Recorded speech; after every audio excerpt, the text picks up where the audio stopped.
الحمدللہ وکفا وسلام علی عبادہ الذین اصطفى اشہد ان لا الہ الا اللہ وحدہ لا شریک لہ واشہد ان محمدا عبدہ ورسولہ صلی اللہ علیہ وآلہ وسلم۔ اللہم صلی علی محمد وعلی آل محمد کما صلیت علی ابراہیم وعلی آل ابراہیم انک حمید مجید۔ اللہم بارک علی محمد وعلی آل محمد کما بارکت علی ابراہیم وعلی آل ابراہیم انک حمید مجید۔ اما بعد فاعوذ باللہ السمیع العلیم من الشیطان الرجیم من حمزہ ونفخہ ونفثہ۔ بسم اللہ الرحمن الرحیم۔ وَلَئِنْ أَذَقْنَا الْإِنسَانَ مِنَّا رَحْمَةً ثُمَّ نَزَعْنَاهَا مِنْهُ إِنَّهُ لَيَئُوسٌ كَفُورٌ۔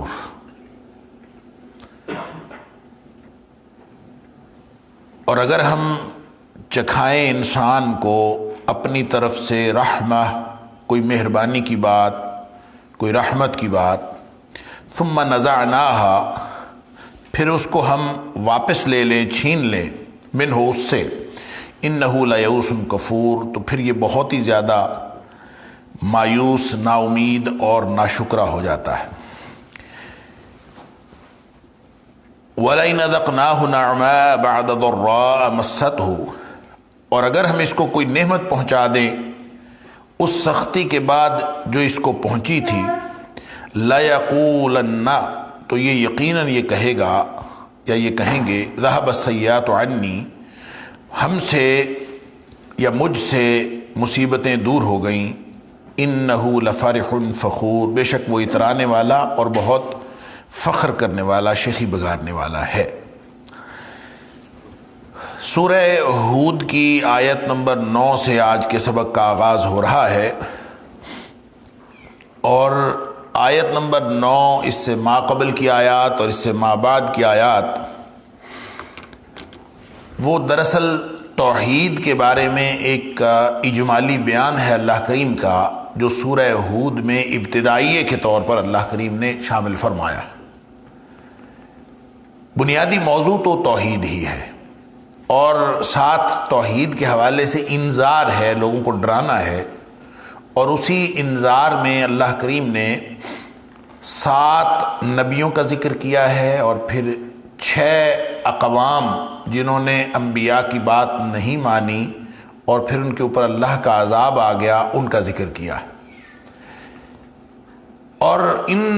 6 قصوں کو بیان کرنے سے پہلے بھی توحید کا تذکرہ ہے، اور اس کے آخر پہ بھی توحید کا تذکرہ ہے، یعنی سورہ ہود کے اختتام پر بھی۔ لیکن یہ 6 ہی اقوام کو ذکر کیا گیا ہے قرآن میں۔ جہاں کہیں تباہی و بربادی کا ذکر ہوتا ہے، ایام اللہ کی بات ہوتی ہے، اللہ تعالیٰ کے دنوں کی یعنی تاریخ کے واقعات کا تذکرہ ہوتا ہے، تو عام طور پہ 6 اقوام کی تباہی کا ہی ذکر ہے۔ ان 6 اقوام کی تباہی کے ذکر کا یہ مطلب نہیں ہے کہ بس تاریخ میں تباہ و برباد ہونے والی صرف یہ 6 اقوام ہیں، اور نہ ہی اس کا یہ مطلب ہے کہ اس کے علاوہ کوئی بہت ساری اقوام ہیں جن کا ذکر موجود ہو، کیونکہ اس کا تذکرہ ہی نہیں ہے، اس لیے ہم اس کے بارے میں کچھ کہہ نہیں سکتے۔ البتہ خاص طور پر ان 6 اقوام کا ذکر کیوں ہے؟ یہ اس لیے کہ جو جزیرۃ العرب تھا اس دور کا، جس کو عرب کہا جاتا تھا، جس میں آج کا جو ملک شام ہے، جو ملک اردن ہے، اور جس میں فلسطین بھی شامل ہے، یہ سارے ممالک جو ہیں یہ مل کے ایک جزیرۃ العرب بنتے۔ تو جزیرۃ العرب جس میں یمن بھی شامل، تو یہ سارا جو جزیرۃ العرب ہے اس کے اندر 6 اقوام کی تباہی، ایک تو جو جن اقوام کی تباہی کا ذکر کیا جا رہا ہے وہ اسی خطے سے تعلق رکھتی، جغرافیائی طور پر اس کا محل وقوع وہ اسی جزیرۃ العرب کے اندر ہے۔ اور دوسری بات یہ ہے کہ عرب کے لوگ بالعموم ان 6 اقوام کی تباہی و بربادی سے واقف تھے، اور یہ سینہ گزٹ معلومات ان تک پہنچی ہوئی تھیں، اس لیے اللہ کریم انہی کے اس علم کو اور انہی کے اس تاریخی معلومات کو سامنے رکھتے ہوئے اللہ تعالیٰ جب بھی ریفرنس دیتے ہیں تاریخ کا، اور وہ ظاہر عبرت کے لیے ہے، کوئی کہانی سنانے کے لیے نہیں ہے، تو جب بھی ذکر کیا جاتا ہے تو 6 اقوام کا ہی ذکر کیا جاتا ہے،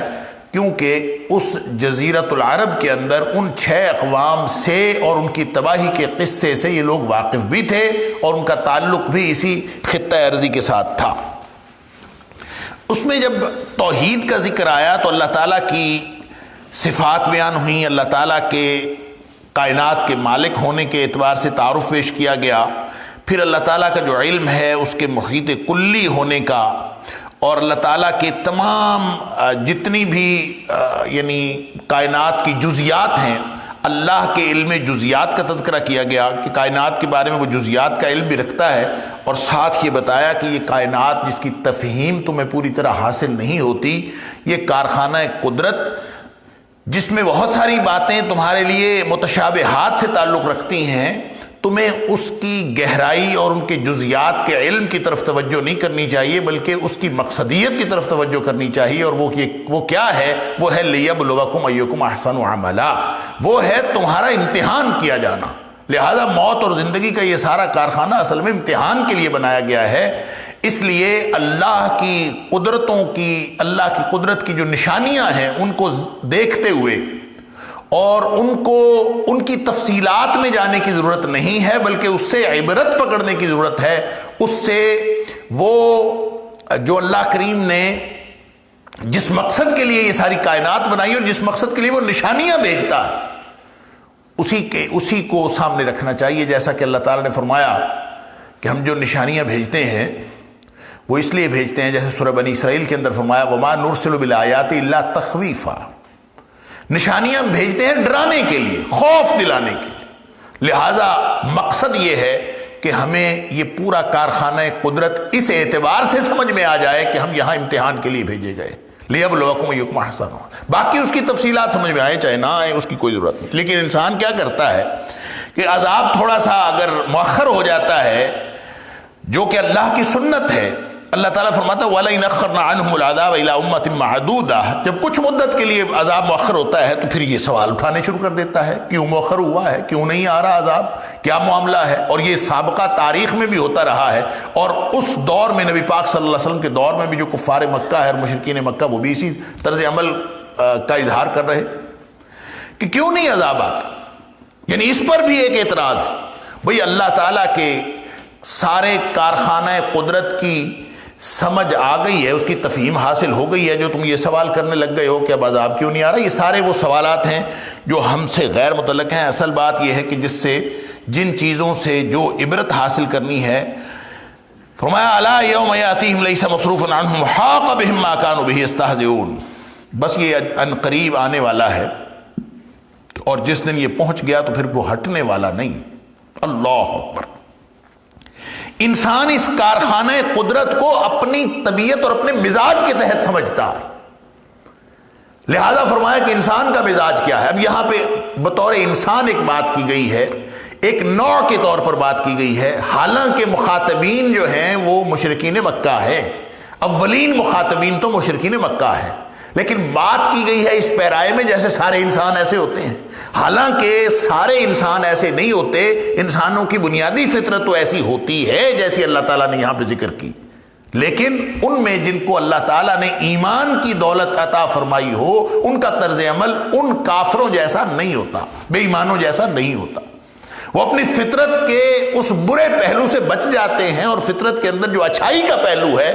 وہ اس کے تحت زندگی گزارتے ہیں۔ اللہ اکبر۔ وَنَفْسٍ وَمَا سَوَّاهَا فَأَلْهَمَهَا فُجُورَهَا وَتَقْوَاهَا، دونوں باتیں، دونوں ٹینڈنسیز موجود ہوتی ہیں، دونوں باتوں کا پوٹینشل موجود ہوتا ہے۔ اس پوٹینشل میں سے جس کا اظہار ہوتا ہے وہ ایمان کی بنیاد پر ہوتا ہے۔ لہٰذا اللہ تعالیٰ نے مشرکین مکہ نام نہیں لیا کہ تم ایسے کرتے ہو۔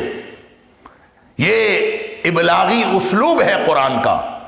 کہ بات نوع انسانی کی ہے، اور طرز عمل جس کا ذکر کیا جا رہا ہے یہ وہ ہے جو مشرکین مکہ اس وقت پیش کر رہے تھے، اور جو طرز عمل انہوں نے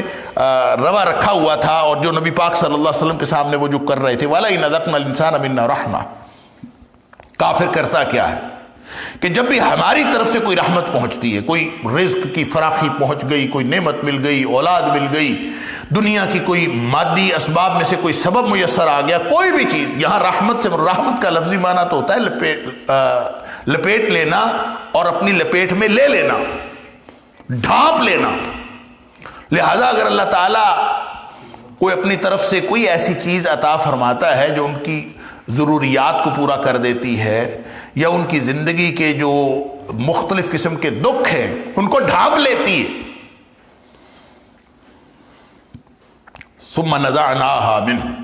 اب یہ اللہ کا قانون ہے، کسی وقت وہ دے کے آزماتا ہے، کسی وقت وہ چھین کے آزماتا ہے، یہ اللہ تعالیٰ کا قانون ہے، کیونکہ یہ کائنات ہے ہی امتحان کے لیے۔ امتحان ہر لمحہ ہے اور ہر شخص کا ہے، ایک لمحہ زندگی بھی انسان کا امتحان سے خالی نہیں ہے۔ لِيَبْلُوَكُمْ أَيُّكُمْ أَحْسَنُ عَمَلًا کا یہی معنی ہے، لیکن امتحان کی اور امتحان کے سوالوں کی نوعیت مختلف، کسی کو وہ زیادہ دے کے آزما رہا ہوتا ہے، کسی کو تھوڑا دے کے آزما رہا ہوتا ہے، کسی کو عطا فرما کے امتحان میں اس نے مبتلا کیا ہوتا ہے، اور کسی سے وہ چھین کر اس کا امتحان کر رہا ہوتا ہے، اور ہر لمحہ وہ اصل میں دیکھنا چاہتا ہے کہ یہ طرز عمل کیسا اختیار کرتا ہے، کیا اس کا رویہ کیسا ہے۔ لہذا فرمایا کہ وَلَئِنْ أَذَقْنَا الْإِنسَانَ مِنَّا رَحْمَةً، جب اس کو بہت ساری نعمت ملتی ہے، رحمت ملتی ہے ہماری طرف سے، ہم اس کو پہنچاتے ہیں انسان کو، اب یہ اس کی فطرت ہے۔ اللہ اکبر، یعنی فطرت کو دیکھو اور اللہ کے اصلاحی ضابطے کو دیکھو کہ ثم نزعناها منه، پھر اس کے ہم چھین لیتے ہیں، کبھی دے دی کبھی چھین لی۔ اب یہ انسان کی زندگی میں اتار چڑھاؤ تو آتا رہتا ہے۔ انہ لیئوس کفور، تو انسان کی فطرت کے دو پہلو سامنے آتے ہیں، ایک تو یہ انتہائی نا امید ہو جاتا ہے، مایوس ہو جاتا ہے، یئوس کفور دونوں مبالغے کے صیغے، انتہائی نا امید ہو جاتا، انتہائی نا شکرہ ہو جاتا۔ یئوس کا تعلق ماضی کے ساتھ ہے، یا کہہ لیجئے اس کا تعلق مستقبل کے ساتھ ہے، کہ جو آنے والی چیزیں ہیں اس کے بارے میں یہ نا امید ہو جاتا ہے کہ اب مجھے کچھ بھی ملنے والا نہیں۔ یئوس نا امیدی، کچھ نہیں آنے والا، امیدیں ختم۔ کفور نہ شکرہ، کس بات پر؟ جو کچھ ملا ہے اس کا شکر نہیں کر رہا، جو ملا تھا وَلَئِنْ أَذَقْنَا مِنَّا رَحْمَةً أَذَقْنَا الْإِنسَانَ مِنَّا رَحْمَةً، جب اپنے انسان کو اپنی طرف سے رحمت عطا کی تھی اس کا شکر نہیں کرتا، بلکہ اس کے بارے میں بھی کفور بن جاتا ہے، جو حال میں ملا، مل رہا ہے، جو ماضی میں ملتا رہا اس کا شکر نہیں کرتا، بلکہ اس کی ناشکری لیئوس، اور مستقبل کے بارے میں نا امید کہ اب کیا بنے گا، فوراً ہی نا امیدی چھا جاتی ہے۔ یہ وہ بات ہے جو اللہ تعالیٰ نے فرمائی لا تقنطوا من رحمت اللہ۔ مومن جو ہوتا ہے وہ کسی معاملے میں بھی، کسی موقع پر بھی اللہ کی رحمت سے مایوس نہیں ہوتا، اور اللہ تعالیٰ نے اپنے بندوں کو، اپنے حبیب صلی اللہ علیہ وسلم کو کہا کہ میرے بندوں کو یہ خبر بھی دے دیجئے کہ حالات جیسے مرضی ہوں میری رحمت سے مایوس نہیں ہونا۔ قُلْ يَا عِبَادِيَ الَّذِينَ أَسْرَفُوا عَلَىٰ أَنفُسِهِمْ، اے حبیب صلی اللہ علیہ وسلم میرے بندوں کو فرما دیجئے، اے میرے بندو، حالات جس طرح کے مرضی کشیدہ ہو جائیں، سخت ہو جائیں، اور جتنی مرضی تمہیں جسمانی تکلیفیں آ جائیں، جتنی مرضی مالی تنگیاں آ جائیں، لا تقنطوا من رحمت اللہ، جتنے مرضی گناہ کر لیے ہوں، جتنی مرضی خطائیں سرزد ہو گئی ہوں، لا تقنطوا من رحمت اللہ۔ لیکن انسان کی جو عمومی بات ہے، اس کی فطرت کے اندر جو معاملہ ہے وہ یہ کہ یہ مایوس ہو جاتا ہے، یہ نا امید بھی ہو جاتا ہے، امید کا دامن ہاتھ سے چھوڑ دیتا ہے، اور پھر ناشکری بھی کرتا ہے۔ بھئی یہ دونوں رویے جو ہیں انسان کے، اللہ کے ہاں ناقابل قبول ہیں، اور یہی وہ وجہ ہے جو انسان مومن اور ایک غیر مومن کا فرق کرتی ہے۔ وَلَئِنْ أَذَقْنَاهُ نَعْمَاءَ بَعْدَ ضَرَّاءَ، اب دیکھیں یہ اتار چڑھاؤ ہے نا، پہلے نعمت دی پھر چھین لی، نہ شکرہ بن گیا، جو ملی تھی اس کا شکر نہیں کیا، اور جو چھن گئی اس پر صبر نہیں کیا،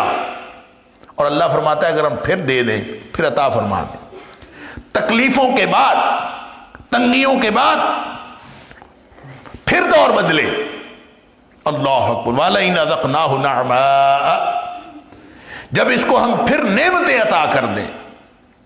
بعد ضراء، وہ ان سختیوں کے بعد مست ہو، جو سختیاں اس کو پہنچی تھیں، جو مصیبت اس کو پہنچی تھی، اس کے بعد اگر اس کے حالات اچھے ہو جائیں،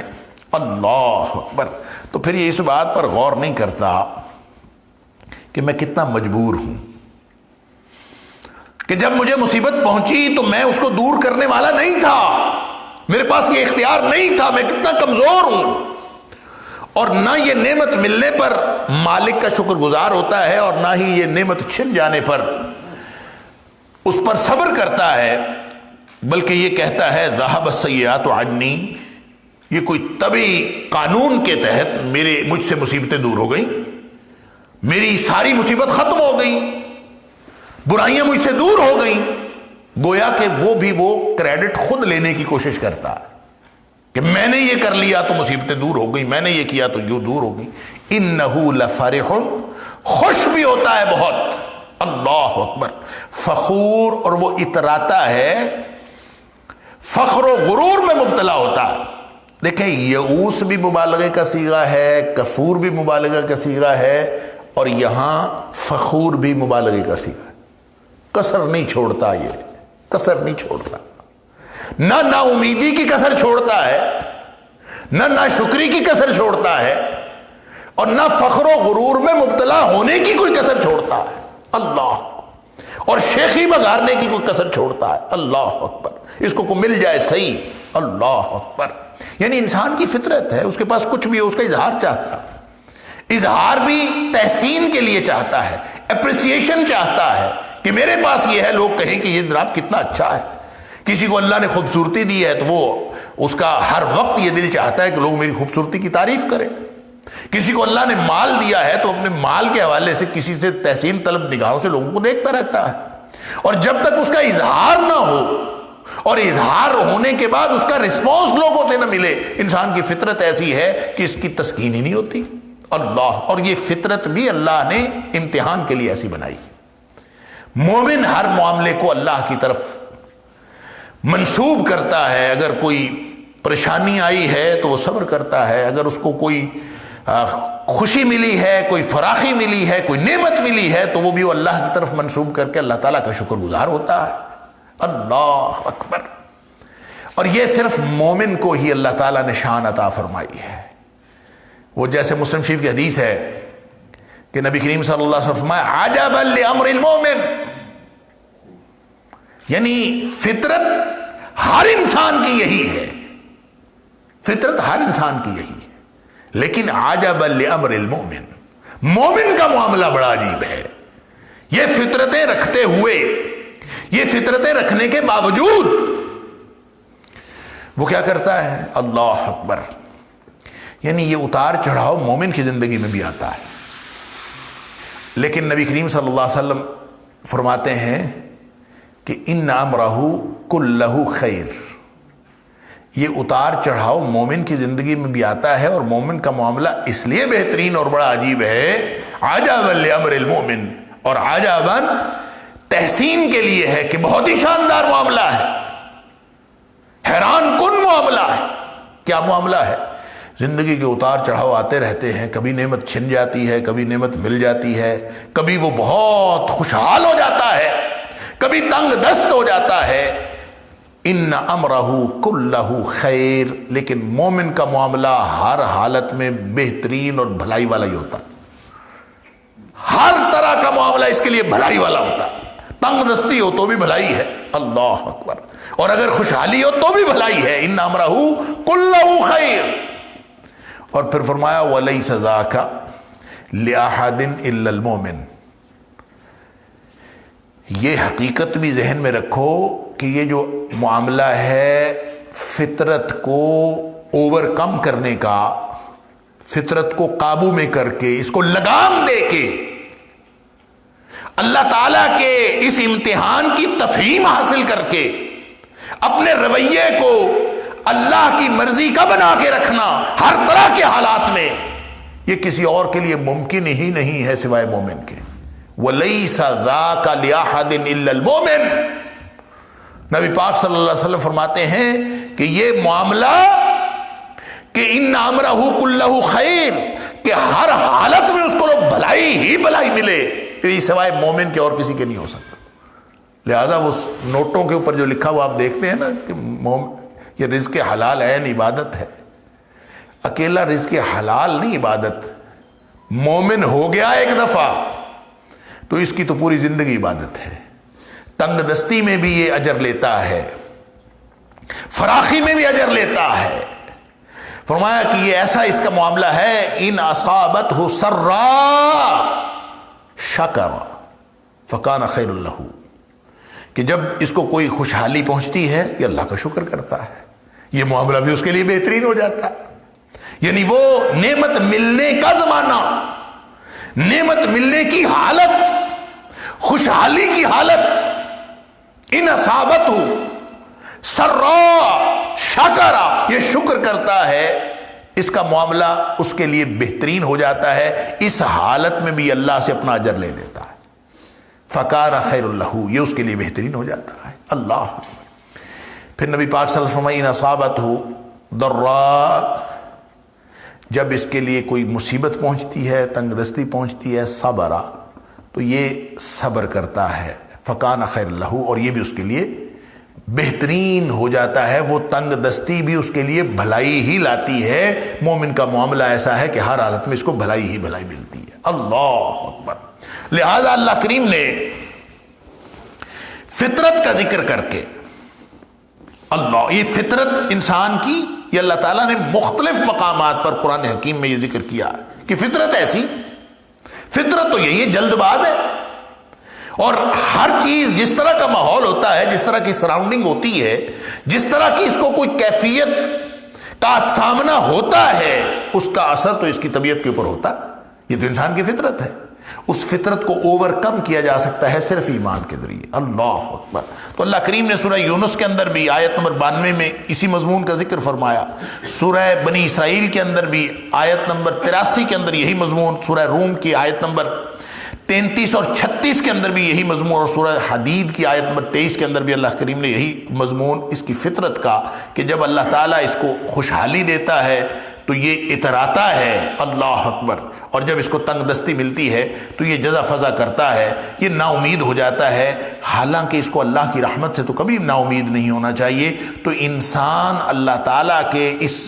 امتحان میں، جس امتحان میں اللہ نے اس کو مبتلا کیا ہے، اس کی فطرت اس کو ہمیشہ ناکامی کی طرف لے کے جاتی۔ ایمان اللہ عطا فرمائے تو انسان اس کے اوپر اوور کم کر سکتا ہے۔ فرمایا الا الذین صبروا وعملوا الصالحات۔ اب یہ ہے استثناء، کہ جو لوگ اس استثناء میں آ جاتے ہیں، جو بچ جاتے ہیں اس فطرت کے جو ہرزہ سرائیاں ہیں، جو انسان مختلف قسم کے حالات میں مختلف قسم کا طرز عمل بغیر الہامی رہنمائی کے کرتا ہے، یعنی اللہ تعالیٰ کی طرف سے جو رہنمائی آئی ہے اس کو خاطر میں لائے بغیر جس طرز عمل کا اظہار کرتا ہے، وہ تو تباہی و بربادی کی طرف لے کے جانے والا۔ الا الذین صبروا، جنہوں نے اپنے آپ کو روک لیا، وعملوا الصالحات۔ صبروا کا اکثر معنی، لفظی معنی تو روک لینا ہے، اور میں اکثر اس کا ترجمہ کرتا ہوں جو لوگ ڈٹے رہے، الا الذین صبروا، جو ڈٹے رہے۔ تو صبر اصل میں اپنے اس فطری رد عمل کو اللہ اور اس کے رسول صلی اللہ علیہ وسلم کے حکم کی وجہ سے روک لینے کا نام ہے، جو کسی بھی سچویشن میں فوری طور پر اور فطری طور پر پیدا ہوتا ہے۔ اس رد عمل کو اللہ اور اس کے رسول صلی اللہ علیہ وسلم کے حکم سے کی وجہ سے روک لینا، یہ صبر ہے۔ یعنی سچویشن مختلف ہے، اس میں صبر کا اظہار بھی مختلف ہے۔ کبھی اپنے آپ کو کسی عمل سے روک لینا صبر ہوتا ہے، کبھی کوئی عمل کر لینا صبر ہوتا ہے، کبھی ٹکرا جانا صبر ہوتا ہے، کبھی قدم اٹھانا صبر ہوتا ہے، کبھی قدم روک لینا صبر ہوتا ہے۔ کہیں خوشیاں ہوں، کہیں غم ہوں، کہیں مصیبتیں ہوں، کہیں اللہ کی اطاعت کے معاملات ہوں اور ناسازگار حالات ہوں، تو ہر حالت میں صبر کی کیفیت مختلف ہو۔ اس لیے علماء نے صبر کی 3 قسمیں کی ہیں۔ الصبر علی الطاعات، یعنی اللہ تعالیٰ کی رضامندی کے جو کام ہیں جس کو کرنے کو دل نہیں چاہ رہا ہوتا وہ کرنا، وہ صبر ہے۔ والصبر علی المعصیات، اللہ کی نافرمانی کے جتنے کام ہیں، اللہ اور اس کے رسول صلی اللہ علیہ وسلم کے نافرمانی کے کام، ان سے بچ جانا یہ بھی صبر ہے۔ لہذا ایک صبر کرنا ہے علی الطاعات، تو معصیات جو گناہ کے کام ہیں ان سے رک جانا صبر ہے، طاعات کے کاموں کو کرنا صبر ہے۔ اور اسی طرح تیسری قسم ہے والصبر علی المصیبات، اور جو مصیبتیں انسان کو آتی ہیں، جو انسان کو مختلف طرح کی ابتلا اور آزمائش آتی ہے، اس میں بھی اللہ اور اس کے رسول صلی اللہ علیہ وسلم کی تعلیمات پر ڈٹے رہنا، یہ صبر علی المصیبات ہے۔ لہذا پوری زندگی صبر سے عبارت۔ فرمایا کہ الا الذین صبروا، جو ہر حالت میں صبر کا مظاہرہ کرتے ہیں۔ جب انتہائی خوشی ملتی ہے تو فطرت کیا ہے؟ لفارح فخور، فطرت تو خوشی میں ناچ ناچ کے پاگل ہونے والی فطرت ہے، فطرت تو اترانے والی فطرت ہے، فطرت تو خوشی میں ساری دنیا کو نیچا دکھانے والی فطرت ہے۔ لیکن الا الذین صبروا، مومن کو جب خوشحالی ملتی ہے تو یہ ویسا طرز عمل اختیار نہیں کرتا، نہ یہ خوشی میں حدود کراس کرتا ہے اور نہ ہی یہ فخر اور غرور میں مبتلا ہوتا ہے۔ اور اسی طرح جب اس کو کوئی تنگ دستی کے حالات آتے ہیں تو اس میں بھی یہ نا امیدی کی، وہ جو امید کا دامن ہاتھ سے چھوڑ کر نا امیدی کی دلدل میں نہیں جاتا۔ مومن کبھی ڈپریشن کا شکار نہیں ہوتا۔ اللہ اکبر، جیسے کہتے ہیں کسی بزرگ کے بارے میں، غالباً شیخ عبد القادر جیلانی رحمۃ اللہ علیہ یا کوئی اور بزرگ، کہ ان کے جہاز چلتے تھے، کاروبار تھا بڑا، کشتیاں چلتی تھی، اپنے شاگردوں کو پڑھا رہے تھے۔ خبر آئی، ایک آدمی دوڑتا ہوا آیا، اس نے آ کے کہا جی وہ جو ہمارا جہاز آ رہا تھا سامان سے لدا ہوا، کشتی جو آ رہی تھی، خبر ملی ہے کہ وہ سمندر میں غرق ہو گیا، ڈوب گیا، لہذا اپنا ہمارا سارا نقصان ہو گیا، وہ سارا کنسائنمنٹ دریا سمندر برد ہو گئی۔ کہتے اچھا، انا للہ و انا الیہ راجعون، یہ پڑھا اور پھر شاگردوں کو سبق پڑھانا شروع کر دیا۔ اللہ اکبر۔ کچھ دیر بعد کوئی اور آدمی آیا یا وہی آدمی آیا، اس نے آ کے کہا جی وہ جو ابھی خبر ملی تھی نا کشتی کے ڈوب جانے کی، وہ خبر غلط تھی، جہاز صحیح سلامت ساحل تک پہنچ گیا ہے اور سارا مال بچ گیا ہے۔ اچھا بچ گیا ہے، الحمدللہ۔ پھر پڑھانا شروع کر دیا۔ کتنا کو فرق پڑا؟ مصیبت آئے یا خوشی ملے، خوشی ملی تو الحمدللہ، مصیبت آئی تھی انا للہ و انا الیہ راجعون، اللہم اجرنی فی مصیبتی واخلف لی خیرا منہا۔ اللہ، مومن کی فطرت یہ ہے کہ مومن اپنی فطرت کے اوپر اوورکم کر کے وہ جو شیخی بگارنے والی، فخر و غرور میں مبتلا ہونے والی،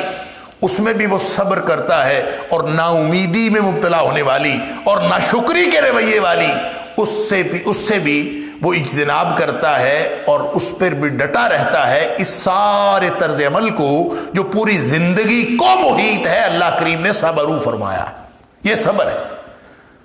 کرنے پر بھی ڈٹے رہنا ہے، دل کرے چاہے نہ کرے، کرنا تو ہے۔ اور جو منع کرنے کے کام، منع کیے گئے کام ہیں، ان سے رکنا تو ہے، جتنا مرضی دل کشش کرتا رہے، جتنا مرضی دل کھنچتا چلا جائے، نہیں بھئی ادھر نہیں جا سکتے۔ صبروا الا الذین صبروا، یہ ہے وہ کیفیت۔ وعملوا الصالحات، وہ فطرت، اس اپنی ذاتی خواہش اور اس فطری رد عمل پہ کے خلاف ڈٹ جاتے ہیں۔ وعملوا الصالحات، جو ڈٹ نہیں سکتا وہ عمل صالح کر نہیں سکتا، اس فطرت کے خلاف ڈٹنا پڑتا ہے۔ اللہ اکبر، مشکل لگتا ہے نا۔ صبر کی اعلیٰ ترین مثال پتہ کیا ہے؟ جو قرآن نے بھی دی اور نبی کریم صلی اللہ علیہ وسلم نے فرمائی، صبر کی یعنی ڈٹ جانے کی اعلیٰ ترین مثال یہ ہے کہ آدمی محاذ جنگ پہ کفار کے خلاف ڈٹ جائے، مقاتلے کے اندر، قتال کے اندر اپنے سے بڑی فوج ہو، جتنی مرضی ہو، جب میدان جنگ میں آ گئے تو اس وقت جتنی مرضی بڑی فوج ہو، بھاگنے کو دل چاہ رہا ہو، مقابلہ نہ کرنے کو دل چاہ رہا ہو، لیکن اس وقت آپشن نہیں ہوتا